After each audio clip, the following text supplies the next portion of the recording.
or blue in this country. The only color that matters is green because we live in the United Corporations of America.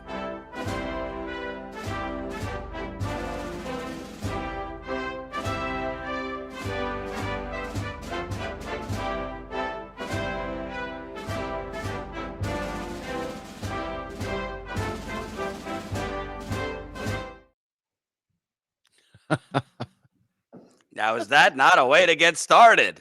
That's a way to get started, man. Love it. Tell us what you think, audience. Do you like the new intro? Does it need some tweaks? We want your feedback. Colin has been working all night long, burning the midnight oil to perfect that. See, I'm trying to get the right angle, the money shooting out like a cannon out of the Statue of Liberty torch. I think we're getting there. But we're probably gonna start our shows from now on with that because we do live in the United Corporations of America, and that's the root of all evil. Joining us, Steve Grumbine, Real Progressives, host of Macro and Cheese, among other things. How you doing before the holidays? I'm doing good, man. Doing good. Excited. Yep. Good. Lot to get to. Harris's campaign has come out of hiding, and wait till you hear their reasons for why she lost. Trump is already, before he gets back in office, getting at it with the Mexican president as well as the Canadian president as he huffs and puffs with the tariffs.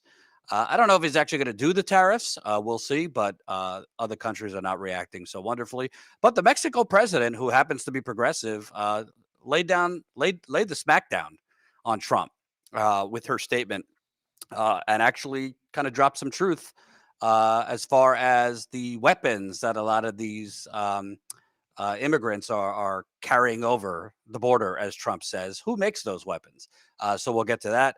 If we have time, shocker, Elon Musk is poisoning communities via Tesla. So that's always fun. But obviously, I want to start with what we think is a ceasefire between Israel and Hezbollah. I remain dubious on whether it will actually stick, but we'll start with that. Before we get to that, want to remind folks, and I'll remind folks throughout the program, we got our pre-Black Friday deal. So we got 13 books left. The deal was the first 20 people who sign up as Status Coup members at $20 a month will get a free copy of my book, We the Poisoned, signed by me with a personal note. So we got 7 of you. 7 yesterday signed up at $20 a month, which, believe it or not, is super, super helpful to get that kind of revenue coming in. Obviously, we love our $5 members, our $10 members, but $20 a month is obviously very, very helpful in terms of us growing. So we wanted to sweeten the pot. If you sign up at $20 a month, we will send you a free book signed by me. So we got 13 copies left. So if you do declare, there you go. And Steve Grumbine would tell me if it sucked, but he told me it was great, even though he hasn't read the whole thing, which I know. So sign up, statuscoup.com/join at the $20 a month level. We're also sending out free United Corporations of America stickers. If you sign up at $10 a month, I think it's the first 50 people who sign up at $10 a month. So we got a couple of those yesterday. Look at that great sticker. You can put it on your laptop if you have one, your car, your pipe, whatever you want. So we'll promote that later on. But it seems that Israel and Hezbollah have reached some type of ceasefire, although it seems right now it's just Israel and America saying it. Hezbollah seems dubious. Let's listen to Uncle Joe. 2 clips, one on the Hezbollah-Israel ceasefire and one with him straight up lying, by the way, about Hamas and Israel. Let's take a listen. Lasting security for the people of Israel and Lebanon cannot be achieved only on the battlefield. And that's why I directed my team to work with the governments of Israel and Lebanon to forge a ceasefire, to bring a conflict between Israel and Hezbollah to a close. Under the deal reached today, effective at 4 a.m. tomorrow local time, the fighting across the Lebanese-Israeli border will end. will end. This is designed to be a permanent cessation of hostilities. What is left of Hezbollah and other terrorist organizations will not be allowed, well, I emphasize, will not be allowed to threaten the security of Israel again. Over the next 60 days, the Lebanese army and state security forces will deploy and take control of their own territory once again. Hezbollah terrorist infrastructure in southern Lebanon will not be allowed to be rebuilt. And over the next 60 days, Israel will gradually withdraw its remaining forces. And civilians on both sides will soon be able to safely return to their communities and begin to rebuild their homes, their schools, their farms, their businesses, and their very lives. So that is Uncle Joe. But Jeremy Scahill with Drop Site News, who has directly spoken with members of Hezbollah and Hamas, he tweeted, I'll read a few of these. A senior Hezbollah official told Al Jazeera that Netanyahu cannot be trusted and they need to review the actual terms of the proposed deal. Israel is continuing to pound Lebanon with heavy strikes. Netanyahu, in his remarks tonight, reiterated that Israel reserves the right to attack Lebanon after the deal is signed. Of course, just because the Israeli cabinet approves something doesn't mean it's done. And both Israel and the U.S. have pushed blatantly false information in the past. So, Steve, I mean, it's kind of like, do you believe war criminals? I guess it's a good thing that Israel's cabinet has voted on it, but I'm with Hezbollah on this one. I'm not sure I trust anything coming from Israel. No, I mean, I'll just quote Chris Hedges. Chris Hedges went a step further. He's like, don't be fooled by the ceasefire agreement between Israel and Lebanon. It will not hold for long, given the weakness and passivity of the Lebanese armed forces. Israel retains the right to carry out military strikes within Lebanon to enforce the terms of ceasefire. It can unilaterally decide that the Lebanese army and international task force have failed to keep Hezbollah from approaching its border in southern Lebanon. In short, Israel is permitted under this agreement to violate at will Lebanon's sovereignty. When the Israeli strikes take place, as I am certain they will, it will enrage Hezbollah and the Lebanese population and swiftly unravel the ceasefire 2006 agreement between Lebanon and Israel to curtail Hezbollah activity. Didn't work. Neither will this one. So that's where I stand too. I think he's right on. Yeah. And also, I mean, at the end of the day, oftentimes there's, one thing happens, there's one rocket flare. We don't even know who it's from. And boom, ceasefire ended, and they blame it on Hezbollah or whomever. And then, their media accomplices just regurgitate whatever propaganda. And you later learn that, those rockets didn't come from Hezbollah or whomever. So, I would be, I don't want to say cautiously optimistic, but I would, let's say, what did Reagan say? Trust but verify. I don't trust, and I don't know if you could verify. But the next thing Biden said, it seems like he's trying, to kind of preserve or save his legacy, which I don't think is going to be successful. He talked about trying to still work for a deal with Hamas. Let's play that. Just as the Lebanese people deserve a future of security and prosperity, so do the people of Gaza. They too deserve an end to the fighting and displacement. The people of Gaza have been through hell. Their world's absolutely shattered. Far too many civilians in Gaza have suffered far too much.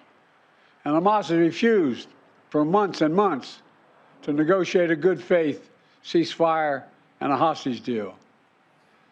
And so now Hamas has a choice to make. Their only way out is to release the hostages, including American citizens, which they hold. In the process, bring an end to the fighting, which would make possible a surge of humanitarian relief. Over the coming days, the United States will make another push with Turkey, Egypt, Qatar, Israel, and others to achieve a ceasefire in Gaza. With the hostages released and the end of the war without Hamas in power, that becomes possible.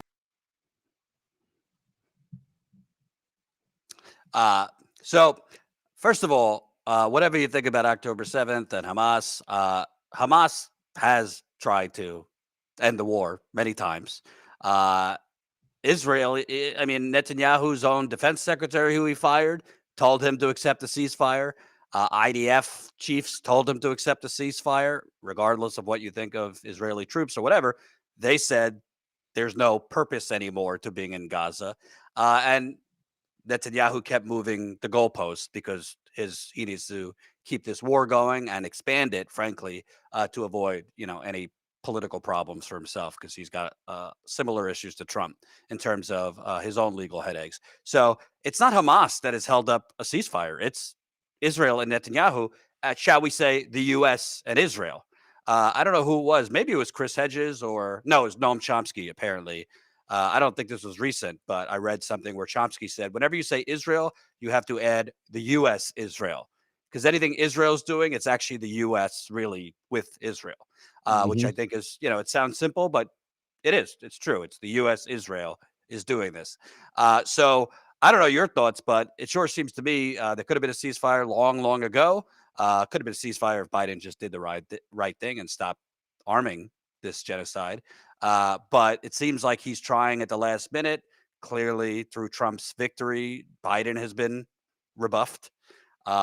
He is old, but he could see the numbers. Youth turnout dropped. He knows that his support for Israel did play some part. And it seems like maybe he's trying to, at the last minute, make it look like he ended this.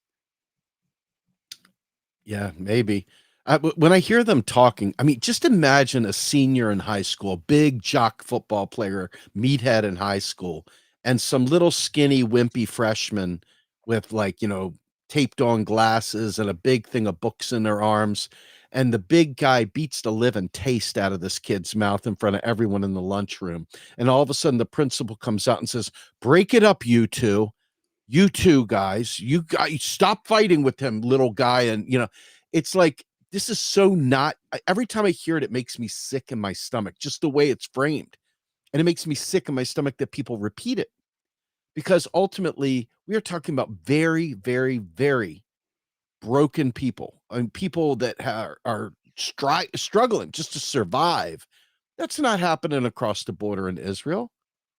I mean, and the U.S. and all their goons know full well that they are giving them the best of the best of the best weapons to drop on these poor people, to test it out, to see how it works for future activities. This is research and development for the U.S.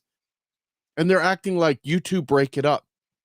Just hearing that, I mean, it sickens me so much. Makes me ashamed of this country. I'm so glad that sack of shit lost. I mean, I'm not happy that Trump won, if you understand, but I'm so glad that piece of shit lost. Well, it's kind of appalling to me. When he talked about the ceasefire, which, again, take it for what it's worth, it's supposed to start, I believe, tomorrow, but it might last for till turkey time. I mean, we don't know. We don't know how long that's going to last, if it lasts at all. But when he's talking about, when he announces a ceasefire, it's all his words are from Israel's perspective, in terms of safety and security for Israel. He doesn't mention all the innocent people that died in southern Lebanon after Netanyahu and these, in my view, war criminals, blew up the pagers. Those weren't all Hezbollah commanders. The rest of the world's opinion too, by the way. Right. Those weren't all Hezbollah commanders, despite what the spin they would like to tell you. He doesn't mention the safety and security of the Lebanese people. Doesn't mention that Israel is occupying parts of southern Lebanon. So it's all from, Israel's perspective. And listen, I've been open. I mean, my wife's Israeli. She's got family in Israel. I know people in Israel. I'm not against the Israeli people. I don't blame them for the last 100 years or so. I'm not saying, hey, all of you move. I would have to say all of us move, because we're occupying land here as well in America. With that said, America, if it had any credibility in the rest of the world, why the bubble is bursting is people are starting to see through. Oh, well, you only seem to care about human rights for Israel and, Jews in Israel. Great. But what about, all the brown people you and your bombs are killing? I don't hear those people mentioned in your speech. And I just think it's as simple as Biden said it himself. I'm a Zionist.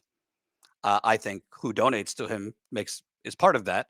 But he says I'm a Zionist, and I think he cares a lot more for people with a certain skin complexion than brown people being massacred, not just in Lebanon. I mean, Syria, Iraq, everywhere else, Yemen. So it's gross. And again, two things could be true. I don't support what Hamas did on October 7th. I know some people do. I just don't. We've talked about this. I don't believe the response to killing one set of innocents is let's kill another set of innocents. But with that said, this notion that it's up to Hamas now, I mean, it's literally been up to U.S. Israel for a year. They could have ended this a year ago. They're Israel's own generals and the defense minister he fired said there's no purpose to being there. So it's just a lie. And most people know it's a lie. The media won't report that. The legacy media, they're not going to report it. They just regurgitate whatever Israel says. But at the end of the day, even this short-term ceasefire, I mean, Trump's going to be in office before you know it. Despite his visit to Dearborn, despite some of the campaigning he did, I think Netanyahu's going to be emboldened to continue this. And all it takes is one rocket, whomever it's from. Ceasefire over. Let's pummel them some more. So we'll see what happens. Your last thoughts on this? My last thoughts are the oppressed are still being treated like they are the big bad bully, and the U.S. and Israel are just, cleaning up the mess. And it's so repulsive to me. I mean, I cannot get past that because, see, most people aren't paying attention to this shit. They're really not. And so to them, they heard Joe Biden's got a ceasefire. To them, that's good. So, see, if you would have just waited, y'all, now deal with Trump. I mean, some of the most horrible things I've seen from Vote Blue sycophants talking about, well, now that Trump's in there, I hope your whole family dies. And I hope that you don't have any health care. And I hope that you go bankrupt. And I hope that, just horrible things, like things that are just so over the top. And yet here's Biden licking up that gravy, and those fools will listen to every word and be like, Joe, God, we messed up. We should have done better. Anyway, that's all I can think of. And by the way, I just want to show this because I thought it was interesting, not about the ceasefire, but this was from Zed Jelani, who's a journalist. He did a piece, over 100 prominent Jewish Georgians. So like Georgia, the state, not the country, including rabbis, board members at the ADL, and cultural leaders, signed onto a letter supporting Ossoff and Warnock, the senators from Georgia, vote against some Israeli arms sales. It's time to stop treating Jews as a monolith. So, a little late, but here you got some rabbis, 8 board members of the ADL. I mean, ADL might as well. Cultural leaders supporting these 2 senators who, by the way, will be hammered by AIPAC and others once they're up for re-election for voting to pull back on some Israeli strikes. I hammer the Democratic Party all day long, but I'll credit them when necessary. Credit to them for voting against, certain arms. I don't know the full vote, but even voting against any arms sales going to Israel, you're dead to AIPAC. You're dead to the Jewish lobby. So it's risky politically, but it's the right thing to do. But I think that's a good thing. I believe 18 Democrats voted with Bernie against sending more arms to Israel. Of course, it passed overwhelmingly because the rest of the Republicans and the Democrats were all for it. But I just wanted to point out, at least there's some groups, including people in the ADL. So credit to them. By the way, weird segue off of genocide, but new member Jeremy signed up at $20. So Jeremy, you're getting this for the holidays, baby. Signed by me with a personal note. I'm going to go further than just a signature. I'm sending a nice little note to our $20 members. New member Connie just signed up at $10 a month. So you're getting the United Corporations of America sticker. So keep signing up. I'll give you shout outs as we go. And remember, we love everyone that supports Status Coup, but you got to support real progressives. Their link is in the description. Please subscribe. I get confused. You got so many YouTube channels. Which channel do you want people to subscribe to? Well, I mean, we have Real Progress in Action and Real Progressives. Both are out there. Both are worth subscribing to. So both, please. Subscribe to both. There you go. They're in the description. All right. We're going to move on. I wouldn't do this after Thanksgiving dinner because I don't want people to get nauseous. But Kamala Harris's campaign has come out of hiding. These are basically all Obama retreads. So it's David Plouffe, who was Obama's campaign manager and was, heralded as the wizard of campaigning because he helped elect Obama. Stephanie Cutter, she's a longtime Democratic Party hack. Jennifer, forget her name, whoever ran Biden's campaign. She was running Harris's campaign. So they went on that adversarial journalistic outlet called Pod Save America, which is also a bunch of Obama people, including John Favreau, who was Obama's speechwriter. And they, did they over and over say, well, it's not an excuse, but here's the list of excuses. We got a couple clips here. I think this will be probably one of the final, Democratic Party autopsies because we got to move on. But I think this was illuminating because I didn't listen to the whole thing. It's like an hour and a half, but the parts I listened to, it's really shocking. Sometimes I kind of am torn between, do they actually get it, but they just disregard it because they're addicted to the donor money, or are they just oblivious? The more I listen, I think they're actually just oblivious. I think they're completely disconnected from what real people are going through, because what they think would have resonated with voters or what didn't resonate, they're completely off. And you will see as you listen. Colin, whatever order you have them cut in. The political atmosphere was pretty brutal, and that's not an excuse. You had right track, wrong track, I think 28-72, about 70% of the country saying they were angry and dissatisfied.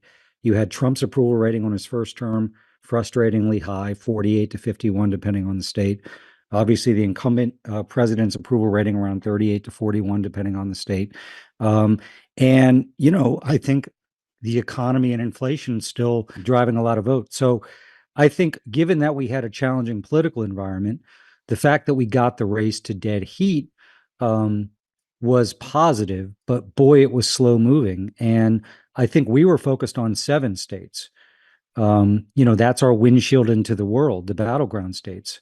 But, what we saw on election day was, New Jersey and California and Connecticut and New York, massive shifts.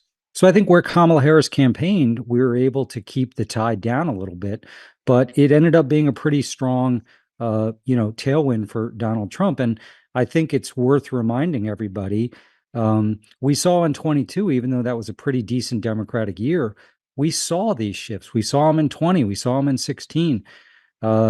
Trump specifically, but Republicans generally improving their vote share amongst non-college voters, particularly non-college voters of color. Whew. So that was David Plouffe. And you hear a variety of this from the other campaign people that were on here. We only had 107 days, tough political environment, but there's no actual acknowledgement. Why was it a tough political environment? Why did you face these headwinds? Not that they are, they're not elected officials, so I'm not going to blame what Biden did on them, but they're kind of in the club. What might have helped with inflation? A $15 minimum wage. I don't think that's enough, but might have taken the edge off of. Sure, you could argue, well, if they passed a $15 minimum wage, would have given corporations even more reason to price gouge. Maybe so. But if Biden would have done the one thing he promised, that's something to run on. Might have helped if you passed the public option. Again, not enough, but something to run on. Might have helped if you didn't set the few crumbs of relief you gave during COVID to expire in a year. Remember, Biden's highest approval rating was after that COVID relief bill because, gosh jolly, it's popular to give people things. So they act like, well, there's nothing we could do. It's just inflation. Well, there were things that the Democratic Party could have done. They didn't do it because they're bought by the donors. And, oh, by the way, we've already gone through. There were more things Biden could have done about inflation, which he did not. Yeah. I mean, let me be just really frank here. There is absolutely zero awareness that their return to deficit hawkery fucked them. There's absolutely zero awareness that spending money into the economy on the things like when they did the Inflation Reduction Act, which is hilarious, but when they did the Inflation Reduction Act, that right there was a hat tip at understanding that they were having to deal with inflation. But reality was they cut the spigot off once again because the deficit hawks, Donna Brazil out there on Bill Maher running her mouth about deficit hawkery. They're right back to the same old lessons. And you've got Ramaswamy and you've got Elon doing the same things under Trump. So we have a population of people that genuinely haven't got a clue about why there's inflation, don't have a clue about how the government could offset that with spending on the right things, how it could offset it with price controls even, right? Instead, Dave, stop that communist talk. I know, right? I mean, as it is, people just are so absolutely myopic. They've been given 1 degree of window to look out. And that's the beginning and the ending of the possibilities when there's all this other space out there that they don't even consider.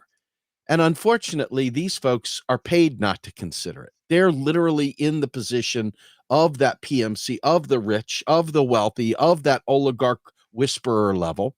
And they don't feel any of this. To them, this is a sports game, but to the rest of America who's dealing with the inflation, who's dealing with the cuts in spending, who's dealing with the reductions in services, they're pretty pissed off. And the working class has been fucked and kicked and booted for, 40, 50 years now. And the idea that it was actually made worse under Biden than Trump, which is terrifying, right? I mean, terrifying that it got worse. Who's your defender? And so the working class looked and they said, Joe Biden broke a strike once again, didn't stand with workers, didn't do the things he could have done. And I believe a lot of people said, you know what, to hell with this. And they went elsewhere. And when they heard Kamala Harris, I don't think people will admit it, but I think the thing that sunk her ship with so many people was when she got that cocky attitude and goes, I'm speaking. I will never forget that. That's almost like it's the economy, stupid. These things that just mission accomplished, whatever. I'm speaking will be forever like the ultimate elitist. I'm talking to people that are supposed to be electing me. Hello, I'm speaking. Fuck her. I'm so glad she lost. That's all. So there's more clips, but I want to point out also, they act like it was the short-term inflation and the political wins, but I mean, the New York Times, credit to them. I mean, they showed the shift in a little over a decade to the Republicans. This isn't a short-term thing. This wasn't just inflation. I mean, look at these numbers from 2012, Obama's last election. Black voters, 19-point shift to Trump, to Republicans, basically Trump, because he's been the candidate for the last 3 elections. So Democrats still plus 72, but that's a 19-point shift. Hispanics, 30-point shift. Asian, 17.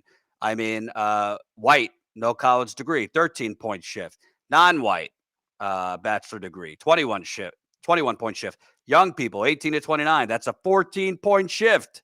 30 to 44, an 8-point shift. Why? It's not because Republicans are so great, but it's kind of human nature. If you're continually told by one party, this is the most important election of our lifetimes, if you're continually told, well, we're the working class, and, the other guy is bad. And then look at 2020. There was a lot of people who held their nose and voted for Biden because they set the stakes so high and they didn't like Trump's presidency. They thought he badly mismanaged COVID, which he did. But they were told, yes, let's get rid of Orange Man, but build back better.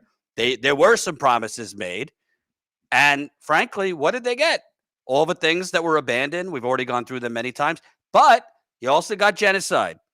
You also got drilling on public lands. Hell, Biden, like Obama, recently bragged that his oil production outpaced Trump. I mean, we could go through the list. So when you raise the stakes continually, that is the most important election of our lifetime, and we got to stop Lucifer, and then you're basically providing crumbs to the starving masses. Those starving masses across the board and all those demographics are going to shift. It might not happen in one election, but that's how phony populism rises, not just in America, all over the world. Bolsonaro in Brazil, even though he lost the last one, How did he win in the first place? Because he was singing the same tunes that Trump was singing. Orban, the other name your phony populist across the globe.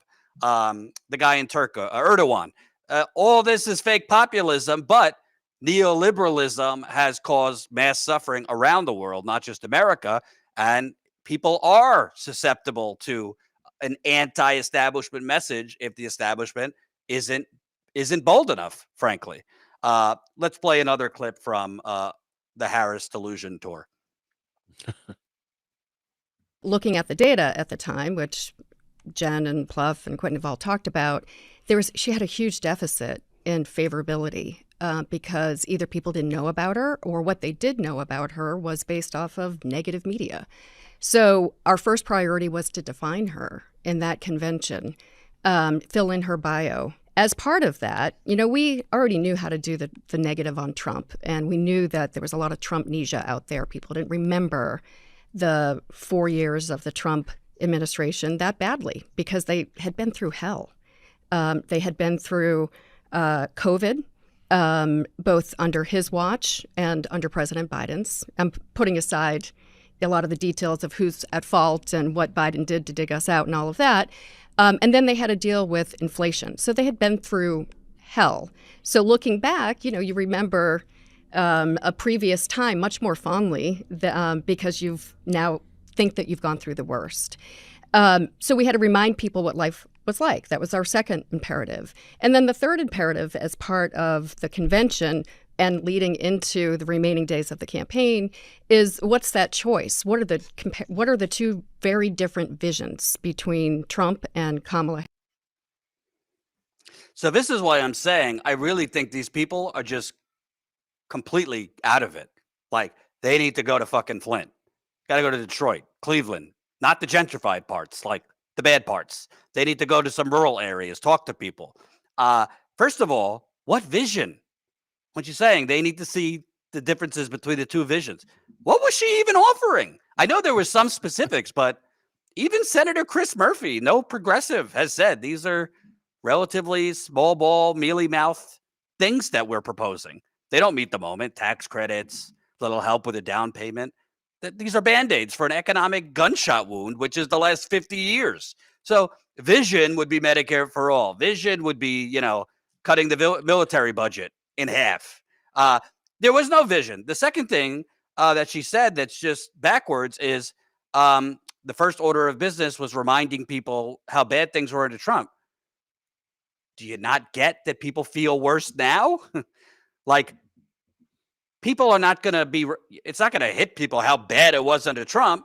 And by the way, I don't think the economy was so great under Trump. That's all bullshit. But objectively, with inflation, it is worse now for people in the now. So you're going to remind people how bad it was under Trump, which tells me they don't realize how bad it is for most people now. Maybe they do after the election, but how could they? They're all living in Georgetown. They're all living in, Tribeca in New York City, or nice suburbs in Virginia. That's where these people live. And that's where anchors, by the way, live on CNN and MSNBC. They're not connected to reality.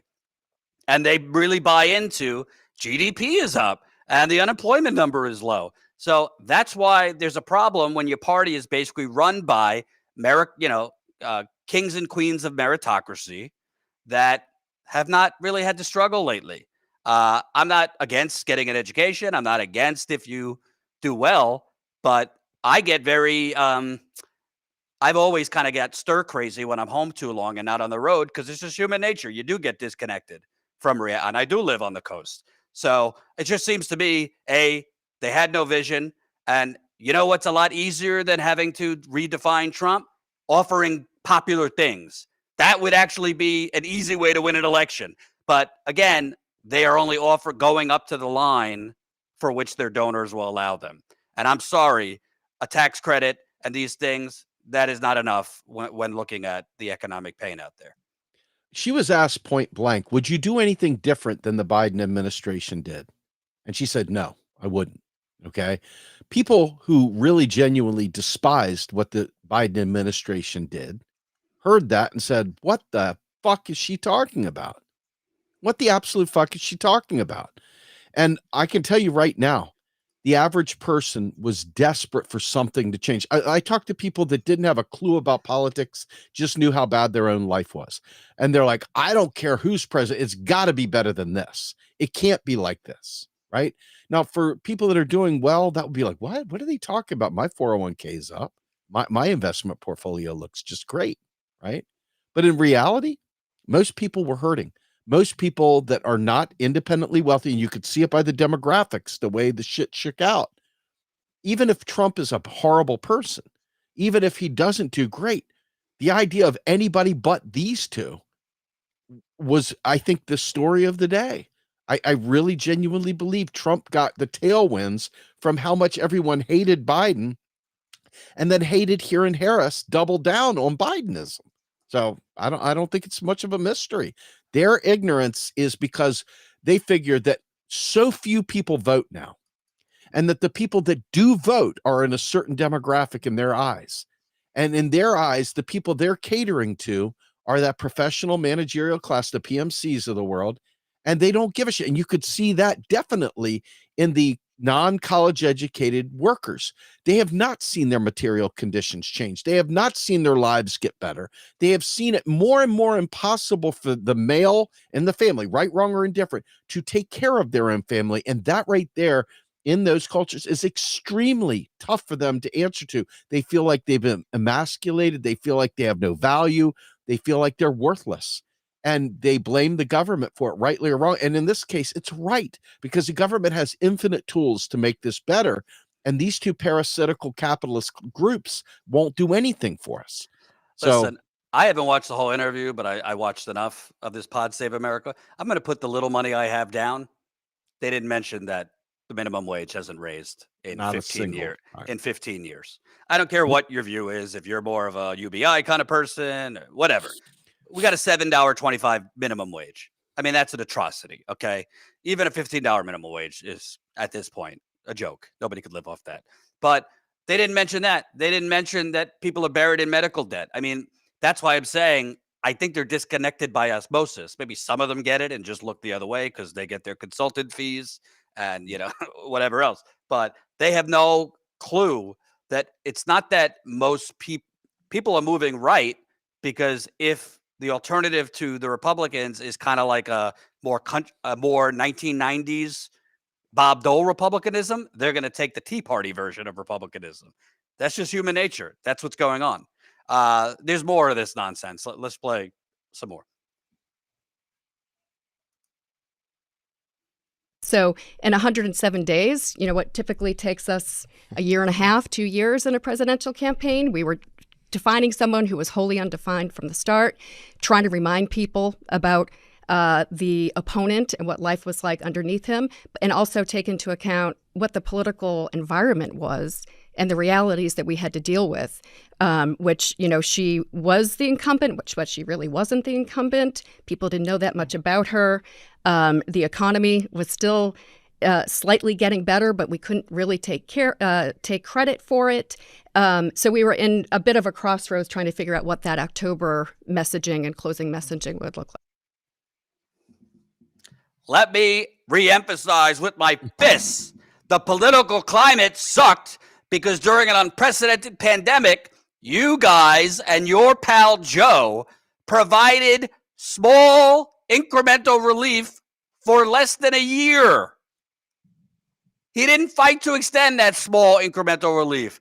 The Democrat solution during a life or death health care crisis was to expand COBRA, the biggest scam in healthcare.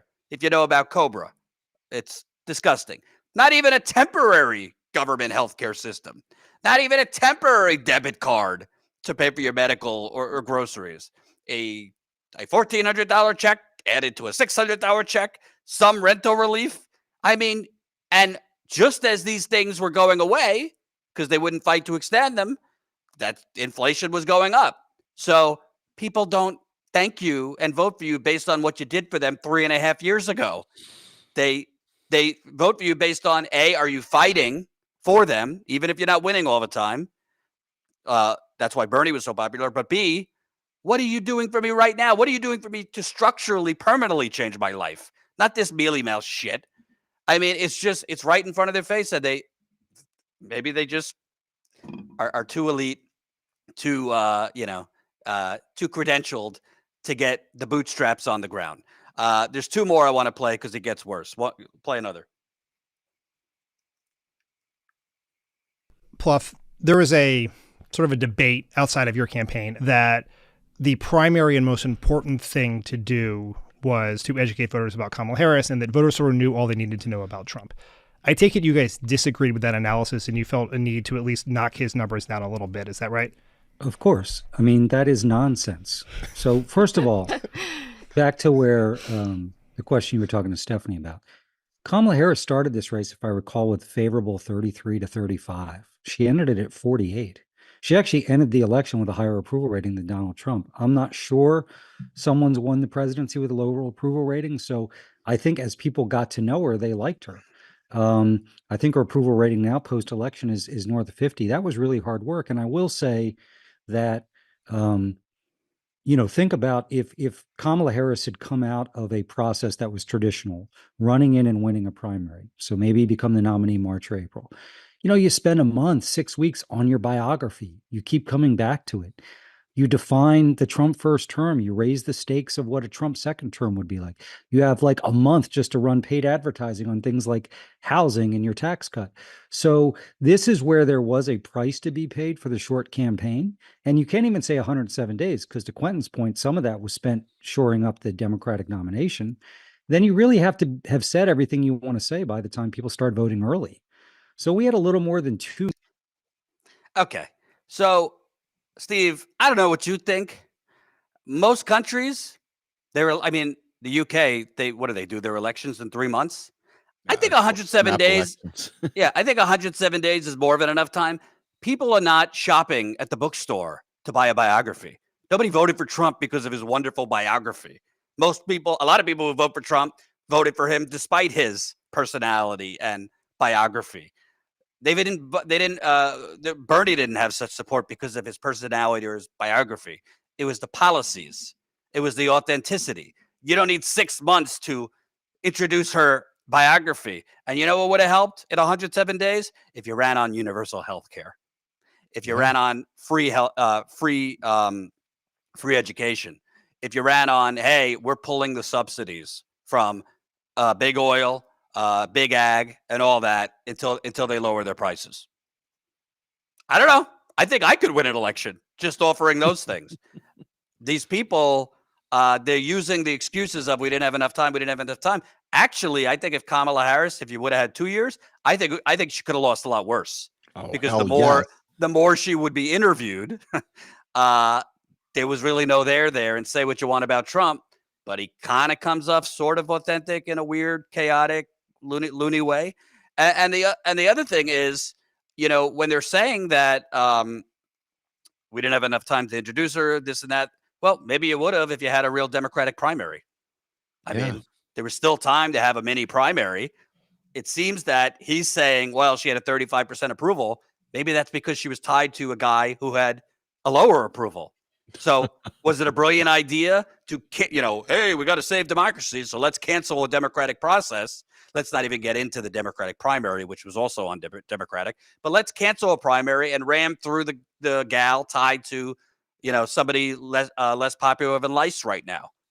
So are they directly responsible for that? No, but the party is, because Biden, as I did a video on earlier, I mean, he endorsed her, but that's not sign it in blood that we have to have Kamala. They could have had a small primary.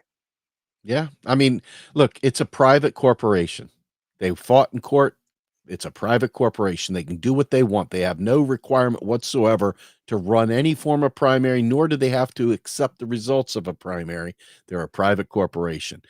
They do not represent you and I. They are a private corporation. They go out of their way to say so. So anything that they do, anything that they say, I just figure it this way. They aren't talking to me because I'm not part of the private club. I'm not in the club. Absolutely. And I could get you a guest pass to the club for Thanksgiving if you want. My last clip, listen to him on whether it was a good idea to campaign with Liz Cheney Oh boy. I know at the end of every campaign, everyone in a losing campaign, at least everyone then looks at it from the outside, looks at it and says the reason our side losses confirms whatever priors I had beforehand. But one of the arguments, particularly some folks on the left are making, is that doing this stuff with Cheney and Republicans suppressed turnout among the base. Just talk a little about why you decided to do the stuff with Cheney and whether you saw any blowback at all in your data. Well, first of all, like any organization, that's got the resources in the private sector, or in this case in politics, you make as many decisions as you can based on data by the marketplace. Okay. So, turnout was up in Milwaukee. It was down a little bit in Philadelphia and Detroit. But, we'd spent a lot of time with voters who we were concerned weren't going to vote. And the fact that Liz Cheney was supporting Kamala Harris was not an issue raised by any of them. Okay. So I'd say a couple of things. We were in a challenging political environment where to get to 50% of the vote in enough states to win 270 electoral votes, we needed some percentage of Republicans. But I think what people forget is it's more the independents who act like Republicans, where issues of democracy, of how unhinged he is, Project 2025 mattered to them, even to some conservative Democrats. Also, when you're being attacked as being a crazy out of touch California liberal, when you have generals and former Republican elected officials saying, I'm for Kamala Harris, that helps rebut that. In many respects, that'll be more effective than what she would say herself. And then as it relates to, the comments about, wanting generals like Hitler, that bothered voters. Okay. This is something that concerned them about, okay, he seems like he's lost a step. He seems a little more unhinged, unstable. The people who worked for him last time are warning us. And now he says something like this. So yeah, we could have decided to ignore that and just say, let's talk about tax cuts today. I don't think that would have advanced the ball. Clueless. Absolutely fucking clueless. Unbelievable. I can't eat. I don't know if I'm going to be able to pay the electric bill this month. I think I'm going to lose my job. Oh, my job just moved me to freelance. Oh, fill in the blank. Uber's trying to screw me if you're an Uber driver. But, this guy might be Hitler. Listen, I'm a Jew. Okay. I take Hitler seriously, but I don't think most people suffering nowadays have the luxury of really worrying about that. I mean, maybe if they saw some like Hitler level activity, they would, but he's a lot of things. He hasn't, transported people yet to their deaths. So even though he's talking about doing a lot of horrible things, let's be clear, Trump. But it's just like when you say nobody said to us that bothered them. Well, I know they like to say Twitter's not real life, but there was a lot of blowback to that on social media, and a lot of young people are on social media. And I don't know if the Democratic Party saw, because I did a report on this, they've dropped 7% in turnout among young people from 2016 to now. That's 18 to 44. So Gen Z, millennials, 7% turnout. So when you say it didn't affect our base, well, go ask the people. Have you been paying attention to these Gaza protests?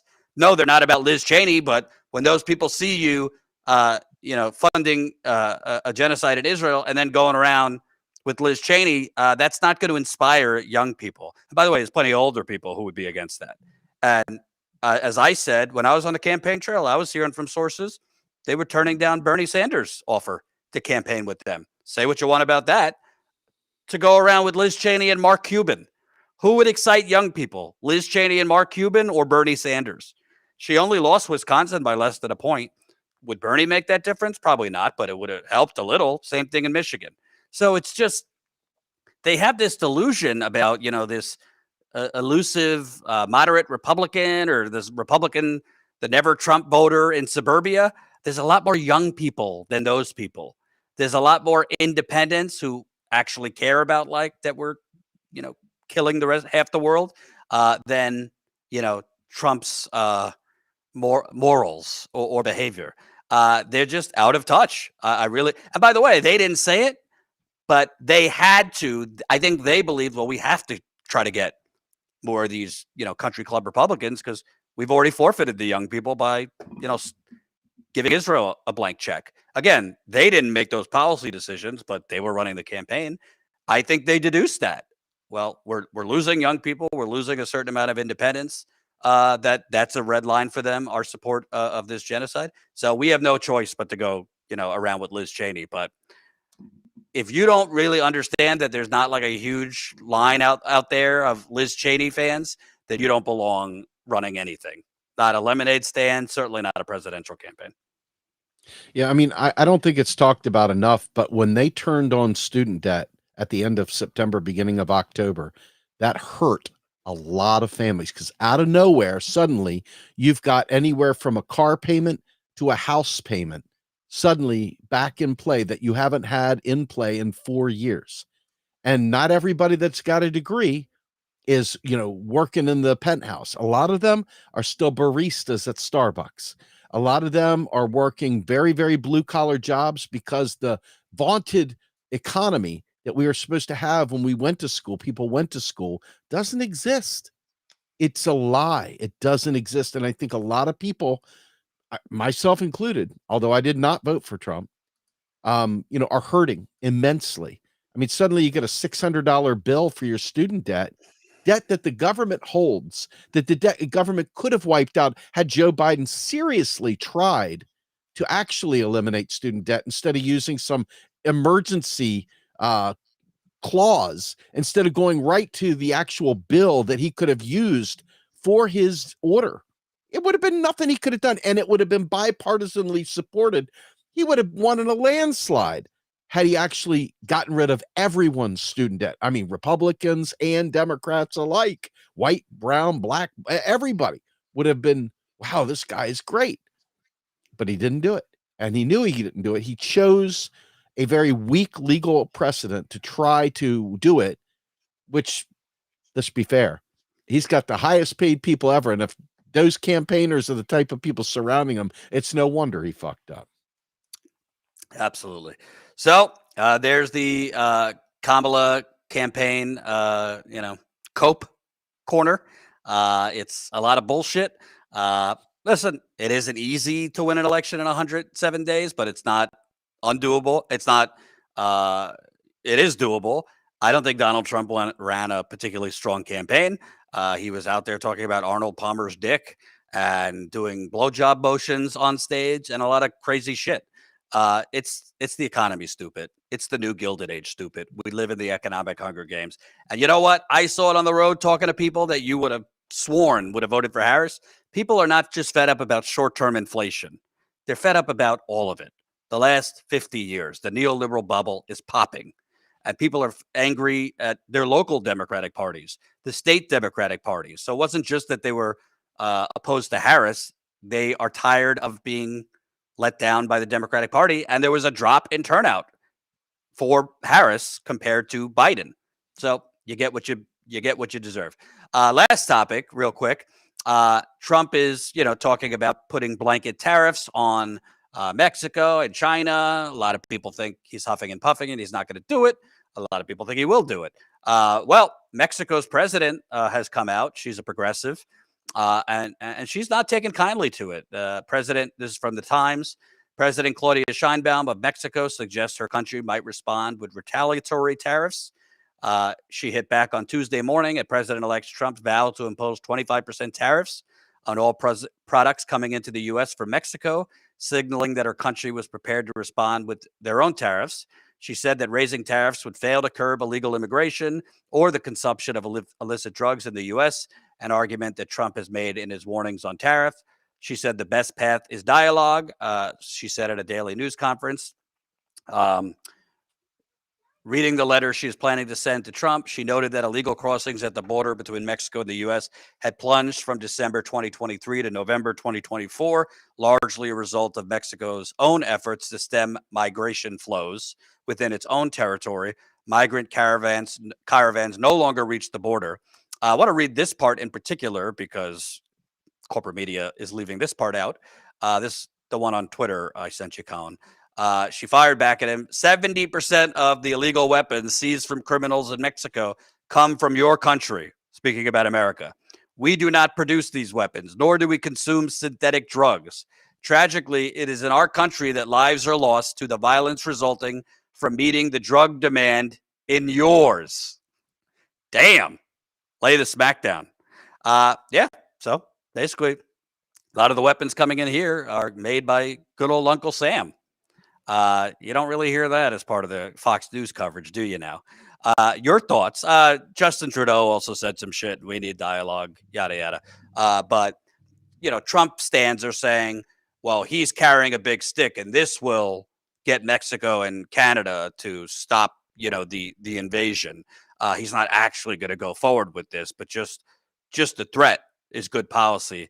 I think he'll do some tariffs. I don't know if it'll be 25% across the board, but I'm happy that at least the Mexican president is pointing out facts. Yeah, well, let me tell you something. China went a step further. China has sold $2 billion in U.S. government-denominated bonds, okay? And they told the U.S. basically, go ahead and screw with us with tariffs. Go ahead and screw with us in this way. We have enough U.S. dollars that we can be a prime mover for U.S. dollar liquidity around the world.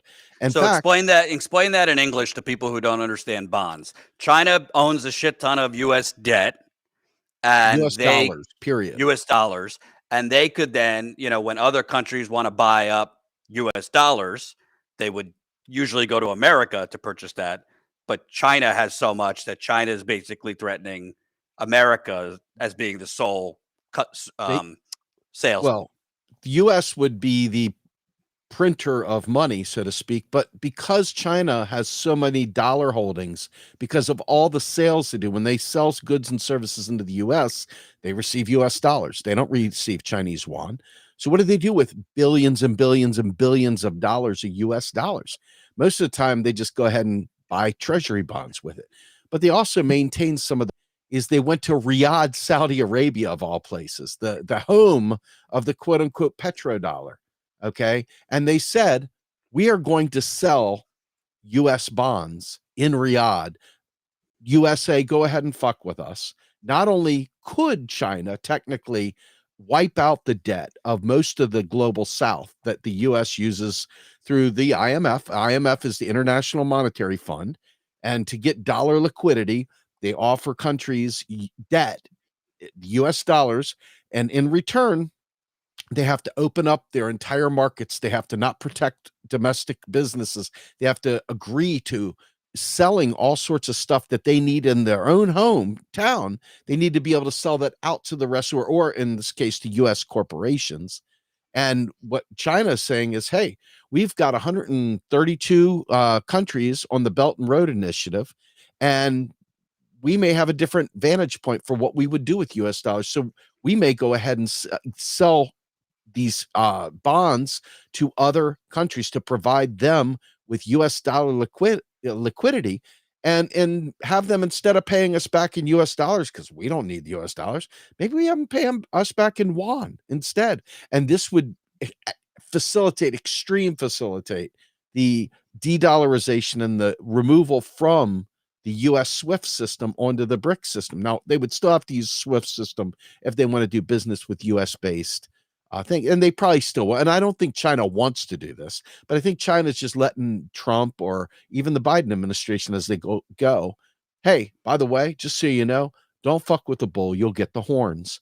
And bravo China for stepping up and smacking it down. So it'll be interesting, because in reality, China could help Mexico out. China could help Canada out. China could help everybody out. And the more we do these stupid, petulant things, the more opportunity they have, because they're light years ahead of us in technology, and it comes to renewable energy. I mean, the renewable energy that people like Musk are using right now is based on rare earth minerals that China's already way down the road on other forms of energy. So while they're messing around, China is busy building things. They're busy helping people. And for all the U.S. propaganda out there, it's going to be really ugly, because China's already said, we can fuck with you. So right. That's where it's at. Pretty badass. And I want to play this clip from CNBC. I mean, they love themselves Trump, Wall Street, even though, Trump presents to be anti-establishment. But their guy, a right-winger, Joe Kernan, even he's starting to raise concerns about these tariffs could reignite inflation, if you have that clip, Colin. And with, and Scott Bessent said he's going to get the tax cuts extended and do the no tax on tips, do all those things. Don't a lot of things have to go right for us not to reignite inflation and scare the bond market? Wouldn't you? I'm surprised the bond market it's very strange. The 10-year yield keeps going down because it's supposed to be at 5% by now from fear of Trump. No, think of this. When he says to stop fentanyl, think what fentanyl is doing. It's the #1 killer of Americans between the ages of 18 and 45. Right. But think about the ages between 18 and 45. It's the years you're most productive, the years you reproduce, and the years you serve in the military. It is the most critical time for a nation. So if this is the #1 killer and he's stopping that before he even goes into office. With the tariff. No one thought that with the tariff. And that's illegal That's why you should look immigration, at it. Then he's stopping immigration. Will these even go into effect? No, if he's successful, they won't even go into effect. What the president is telling you, he's going to focus on America, but he's going to use every single tool he has in whatever negotiation you're talking about. That's why the world is going to be reset. That's why it's going to be a safer place. And that's why we can attain. Is the world going to be reset thanks to Trump's tariffs or tariff threat? I'll say this. I don't know if it'll be reset or not, but hats off to Trump in the sense that he's willing to use the tools in his tool belt, right? I mean, what Biden and the gang were thrown off by the parliamentarian? I mean, seriously, this is the fecklessness that made Trump a reality. And I don't like Trump. I'm not for Trump. In no way am I for Trump. But when I see this, I say to myself, Democrats, Biden refused to stack the court, refused to reform the court, would have done away with all the bullshit about Roe v. Wade, right? Refused to do it. Literally refused to use the debt collective's executive order that showed him how to really relieve student debt. Wouldn't use the tools at his disposal, wouldn't end the filibuster, wouldn't do any of the things that would have allowed them to keep fascism away, right? But in reality, fascism wasn't their concern at all. They're serving a corporate master. They're serving their oligarch masters. Both of them are, by the way. Okay. And in the case of watching Trump do this stuff, at some level, that's got to resonate with people that he's willing to do the things. Even if you don't like what he's doing, the fact of the matter is, as he's doing things, Biden never did any of that shit. I mean, people are telling him, stop funding a fucking genocide, Joe. What does he do? The jackbooted thugs go out there and beat the snot out of students on campuses. That's the memory people have. Everything they asked for, Joe Biden said no to. I don't agree. Well, I'm totally real quick. I'm far more open border guy than not. And yet the people that support Trump want them to close the borders, want him to do certain things. So what does he do? He walks in the door with a big stick saying these things. Where's somebody on the progressive left that's willing to stand and fight like that and not cater to bullshit? I'm sickeningly jealous of watching Trump do those things for, even if it's bullshit, just the idea that he's not going, oh, well, I'm not going to reform the court. I'm not going to do it. He would do that. He would. And what's his name? Schumer and gang have already agreed to seat his judges. They've already agreed. They're not even going to fight him on seating federal judges. So this whole bullshit charade is ridiculous. But Trump, to his credit, he's doing things that he said he would do for his people. But he's going out there and doing those things. Well, number one, I think it's important to note, like the Mexican president, because we shouldn't buy into the right-wing fever stuff. Border crossings are way down. So This is largely a Fox News creation. Are there problems? Of course, particularly for border towns. So I'm not minimizing that, but there is no invasion. I'm sorry to tell you, there's not. It's significantly down.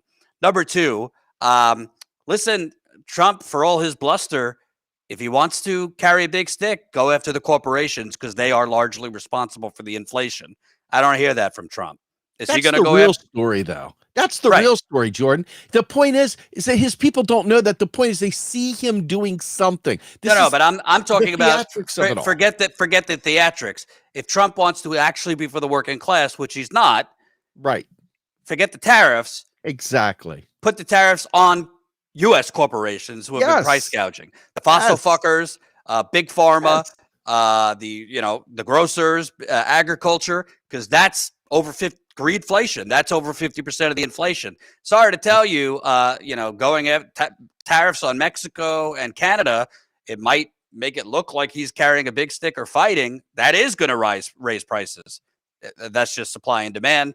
And the laws of economic, there's going to be retaliatory tariffs. So even MAGA world, MAGA world, you're going to like, avocados being $9 because it's your cult leader. You're going to like, I'm not trying to be funny, but that's what's going to happen is, and by the way, the farmers that voted for Trump, they're asking for a carve out in mass deportations because, they don't want to lose their immigrants that do their farming. So isn't that interesting? They're all for deport them, get rid of them. But oh wait, not ours. Absolutely. That farm our land. And I think we're going to see some other groups suddenly want carve outs for their illegals, which I don't call them that. So at the end of the day, I think that a lot of this is huffing and puffing. I don't think Trump's actually going to do across the board tariffs because despite the theatrics, Trump badly yearns for Wall Street's acceptance. He badly yearns for the acceptance of the establishment. He has built it's the biggest psyops possibly in political history. That he's an outsider. Well, he's kind of tied with Obama on that one because Obama was, historic bullshit. But he is the establishment. Donald Trump, he wants the most credentialed. He wants people who went to Wharton, or he wants people that oh, that's a good school he went. That's how he thinks. So this notion that if his actions go a little too far for Wall Street or a little too far for certain sectors, you wait and see how quickly he reverses. And by the way, don't think that he can't just throw up his hands and before he does the tariffs. Oh, Mexico, it's like the USMCA. They're renegotiated NAFTA. They changed 2 sentences and declared it historic. That didn't renegotiate NAFTA. It's NAFTA 2.0. So don't think that he might not make some type of border security agreement with Mexico that doesn't really do much, but his sheep will be, mission accomplished. He did it. There you go. You think back to Reagan, right? Reagan made all kinds of boasts and all kinds of threats. And it wasn't until he went ahead and bombed Gaddafi, that one time that it was like, oh my God, okay. But the reality is that they were willing to say these things. Imagine, flip it around. Imagine if Harris had come out there and says, I am going to make sure not one of you goes bankrupt from having cancer again. I am going to make sure that every one of you get your teeth fixed. I'm going to make sure that none of you have to worry about if your electric bill is paid. I'm going to make sure. If she had done anything like that, she'd have won in a landslide just because that's where people's hurt was, but she didn't do that. But Trump, right, wrong, or indifferent, and full of shit as he is, did say it. That's why he won. Period. So. Absolutely. Steve, tell the masses where they could find you. I know you got Macro and Chill tonight, which is everybody should join if they can. Tell people where they could find you and all your good stuff. Yeah, please come to our Substack. Come there for sure. Definitely catch it's realprogressives.substack.com. Also, check out our podcast. Comes out every Saturday morning, Macro and Cheese. And then on Tuesday nights, like tonight, at 8 p.m. Eastern time, we have Macro and Chill, where we have a community get together. It's a webinar through Teams. It's on our Substack. It's on our Patreon. Become Patreon, of course. But that's it. Thank you. Go to our YouTube channels, Twitter, you name it. It's all in the description, folks. So don't subscribe tomorrow. Subscribe right now because Please. we need to grow actual living, breathing, independent, keyword independent information, not infotainment, not hot takes, not online food fights, but actually providing you what the fuck is going on in this cesspool of a country. Good Lord. Thank you, Steve. Happy holidays to you and your loved ones. To you as well. Take care, everybody. See you next time. Let's read some chats. Tony D, Status Coup has the best commentary and reporting. Happy holidays to Jordan and Zainab. Proud supporter for 32 months. Thank you, Tony D. Teresa gifted 5 memberships. Holy cow. Thank you so much. That's really, really appreciated, Teresa. Very much appreciated. Happy Thanksgiving to you. Silvio Pina. Hope I'm pronouncing that right. $10. Long overdue expression of gratitude for all you do. I first discovered you in August 2024. Greetings from Burbank, California. Italian-American dual citizen working as a cartoon animator. Thank you. Italy has always been number 1 on my bucket list. I just have never been. I've always wanted to go. So thank you for your support. Silvafina, $2. Again, pitch in. Help me support independent news. Thank you. Okanagan Summers, 50 CAD super sticker. I don't know. Is that Canadian dollars? Pair character riding a firework rocket disappearing away before bursting in the sky. Thank you for that lovely poetry, if that's what that is. Reminder, folks, we got our pre-Black Friday deal going. Sign up as a $20 a month Status Coup member, and you're going to get a free copy of my book, We the Poisoned, with my signature and a personal note to you. So awesome to see yesterday and today. We got a few people signing up at the $20 level, which we need. We love all our members, but obviously if you're signing up at $20 a month, that's a huge help to us. So let me give a shout out once more to the few that signed up at $20 yesterday and today. Thank you. Steven signed up $20 a month. Jordan, not me, another Jordan, $20 a month. Jim signed up at $20 a month. Timothy signed up $20 a month. Juanita signed up at $20 a month. And Jeremy signed up at $20 a month. And Connie signed up at $10 a month. And if you signed up at $10 a month, you get a free United Corporations of America sticker to put wherever you want. So that's trying to give you some perks for membership to grow our membership. So I very much appreciate and sign up. I know, listen, if you can't swing $20 a month, totally understand. That's not doable for everyone, but you might be signed up you might be supporting a couple different outlets, and maybe that comes out to $20 a month, and maybe some of those outlets aren't necessarily doing investigative independent reporting. Hint, hint. So just saying, I want all independent media to be funded, but obviously I want us to be funded because we're doing more. We're actually going out and doing some investigative reporting. And I have another doozy of an investigative story for you right after Thanksgiving. Let's just say I got more admissions from the EPA. This one is really scandalous. This is really scandalous. So wait for that. That'll be after Thanksgiving. Thank you so much for watching. We have some interviews coming up. Including, I don't want to call it a Standing Rock type fight, but I interviewed some environmental activists and an indigenous activist about a fight against a lithium mine that is desecrating sacred land in Nevada. So we'll have that probably tomorrow. Also interviewed a climate investigator on a major new report based on a new memo that was unearthed from the 1950s. Showing that actually big oil knew about the climate inferno and that fossil fuels were going to destroy the climate much earlier than Exxon and 1970s. They knew about it in the 1950s. So we're going to air that over the next few days. We'll try to do our top turkeys of the year, which is our Thanksgiving special. So a lot of good stuff coming up. Please subscribe. We're almost at 261,000 subscribers if you haven't subscribed yet. And please sign up as a member if you can.